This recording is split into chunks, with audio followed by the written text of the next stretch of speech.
ఈ వీక్ లాల్ సలాం లాంటి మూవీతో రజనీకాంత్ వచ్చాడు. ఈగలంటూ మాస్ మహారాజా రవితేజ పోటీలోకి దిగాడు. ఇద్దరి ఇమేజ్ కానీ మార్కెట్లో మైలేజ్ లో కానీ ఎలాంటి పోలిక లేదు. కానీ ఈ వీక్ టాలీవుడ్ లో గన్ పేలిస్తే సౌండ్ చెన్నైలో వినిపించింది. అంటే ఈ వారం రజనీకాంత్ మీద రవితేజదే పైచేయి అయిందా? రెండు సినిమాల్లో బాక్స్ ఆఫీస్ బెండు తీస్తోంది ఏ సినిమా? ఫైనల్ రిపోర్ట్ ఏమని తేలింది? Take a look.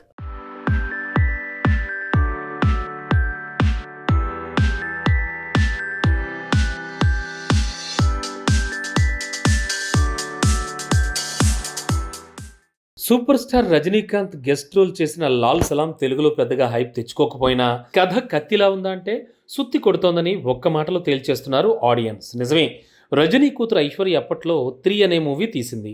మేకింగ్ బాగున్నా నెరేషన్ సీరియల్గా సాగతీతగా ఉండడంతో సీన్ కాస్త రివర్స్ అయింది. ఇక లాల్ సలాంలో క్రికెట్ నేపథ్యానికి మతాల మధ్య ఘర్షణ అన్న కాన్ఫ్లిక్ట్ని పెట్టారు.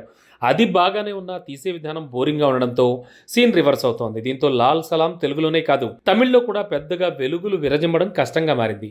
ఏదో రజనీకాంత్ ఉన్నాడని చూడడమే తప్ప తను లేకపోతే ఆ మాత్రం కూడా జనం వచ్చేవాళ్ళు కాదు అనేలా భారీగా కామెంట్లు వస్తున్నాయి. ఇక రవితేజ మూవీ ఈగల్ విషయానికి వస్తే ఫస్ట్ టైం లాంగ్ హెయిర్ భారీగా గెడ్డంతో కిక్కిస్తున్నాడు.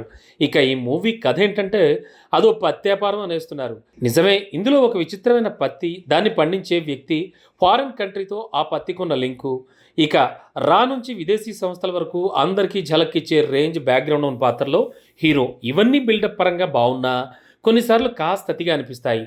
జనాలు కూడా ఇలాంటి రియాక్షన్ ఇస్తున్నారు. కొన్ని లాజిక్స్ని వదిలేస్తే పాత్రలు, పర్ఫార్మెన్స్ల మేకింగ్లో జింబికులు చూస్తే ఈగిల్కి మంచి మార్కులే పడుతున్నాయి. ఓవరాల్గా చూస్తే ఈ వీక్ లాల్ సలాంలో రెహమాన్ పాటలు మాత్రమే పేలితే థియేటర్స్లో ఈగిల్ పేల్చిన తూటాలే పేలుతున్నాయి.